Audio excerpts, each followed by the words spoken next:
আগের ক্লাসে আমরা পড়ছিলাম আলোর প্রতিফলন সম্পর্কে।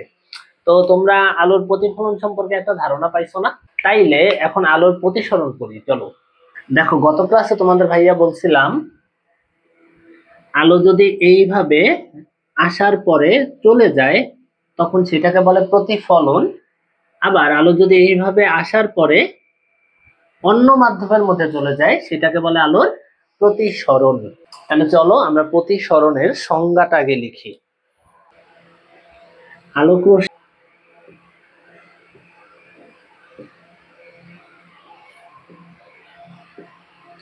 এক মাধ্যম থেকে অন্য মাধ্যমে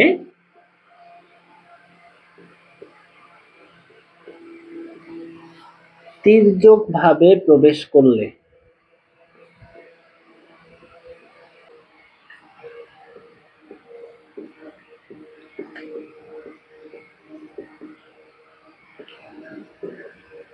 দিক পরিবর্তন করার ঘটনাকে আলোর প্রতিসরণ বলে। আচ্ছা, ব্যাপারটা কি? আলো যদি তির্যক ভাবে প্রবেশ করে তাইলে আলো কি করবে? একটা মাধ্যম থেকে অন্য মাধ্যমে যাওয়ার সময় দিক পরিবর্তন করবে। ব্যাপারটা দুই রকমের হইতে পারে। একটা হচ্ছে, আগের ক্লাসে তোমরা পড়ছো কোনটা হালকা মাধ্যম আর কোনটা ঘন মাধ্যম। আমি ধরে নিলাম আলো আসতেছে বাতাস থেকে, তাহলে উপরের মাধ্যমটা হচ্ছে বায়ু আর নিচের মাধ্যমটা হচ্ছে পানি।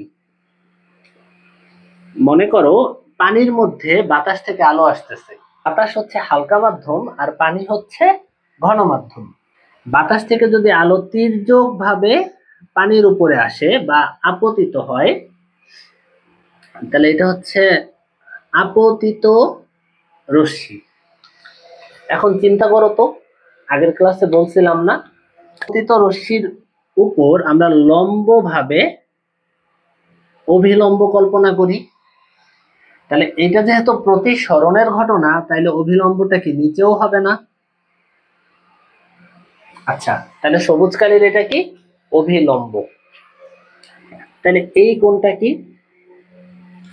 আপতন কোণ। আপতন কোণে আমরা কি দ্বারা প্রকাশ করি? আই দ্বারা প্রকাশ করি।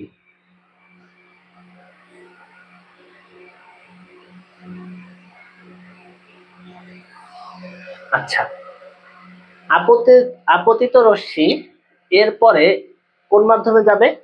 পানির মাধ্যমে যাবে। কি করবে? দিক পরিবর্তন করবে।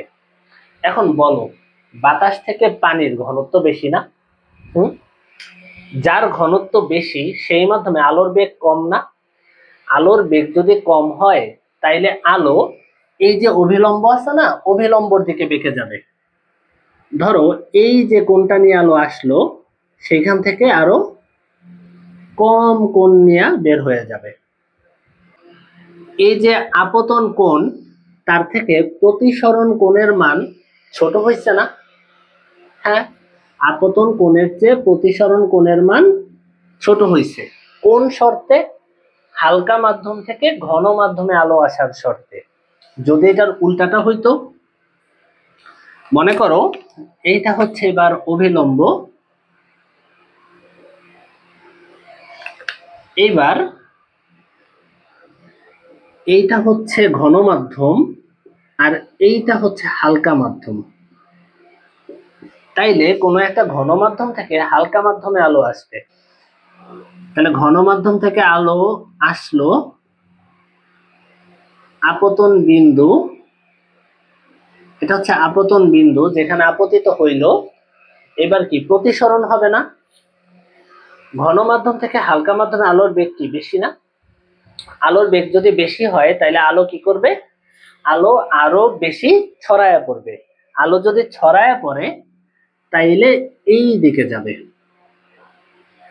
এখন আমি বলছিলাম আপতিত রশ্মি অভিলম্বের সাথে যেই কোণ তৈরি করে তাকে আপতন কোণ বলা হয়, আর প্রতিফলিত রশ্মি অভিলম্বের সাথে যেই কোণ তৈরি করে তাকে প্রতিফলন কোণ বলা হয়।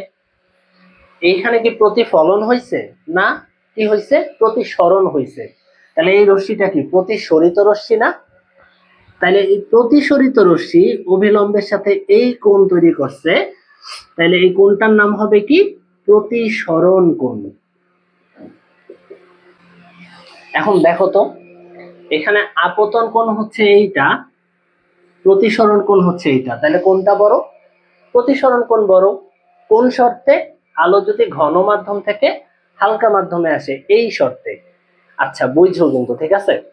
তো আমি দুইটা শর্তের বেলায় কি লিখবা সেটা সংক্ষেপে এখানে লেখা দিই। হালকা থেকে ঘন, হালকা মাধ্যম বায়ু, ঘন মাধ্যম পানি। হালকা থেকে ঘনতে গেছে, আপতন কোণ থেকে প্রতিসরণ কোণ ছোট হয়েছে, তাহলে কোণ আই এটা গ্রেটার দেন কোণ আর। ঠিক আছে? আপতন কোণ প্রতিসরণ কোণের চেয়ে বড়। আচ্ছা, যদি এরকম হইতো ঘন থেকে হালকা, এইখানে ঘন মাধ্যম থেকে হালকা মাধ্যমে আর মানে প্রতিসরণ কোণ কিন্তু বড়, তাই না? এখানে আই বড় ছিল, এখানে আর বড়, তাইলে চিহ্নটা কি হবে? রিভার্স হয়ে যাবে।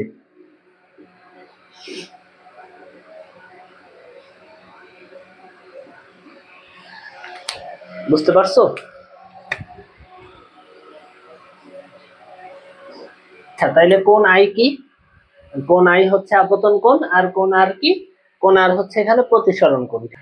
তোমরা ইংরেজিটা চাইলে শিখতে পারো। আই দ্বারা বোঝায়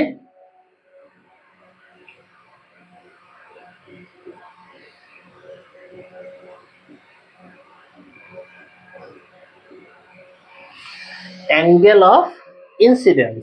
ইনসিডেন্স মানে কি? ইনসিডেন্স মানে হচ্ছে আপতন, আর আপতিত রশ্মি ইংরেজি কি? ইনসিডেন্ট রে। রে মানে রশ্মি।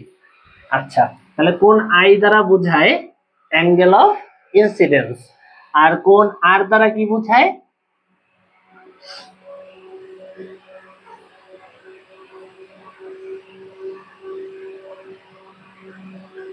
Angle of reflection. আচ্ছা, অ্যাঙ্গেল অফ রিফ্লেকশন। রিফ্লেকশন মানে কি? প্রতিসরণ। তো আশা করি প্রতিসরণের বেসিক কনসেপ্টটা তোমাদের ক্লিয়ার হয়েছে।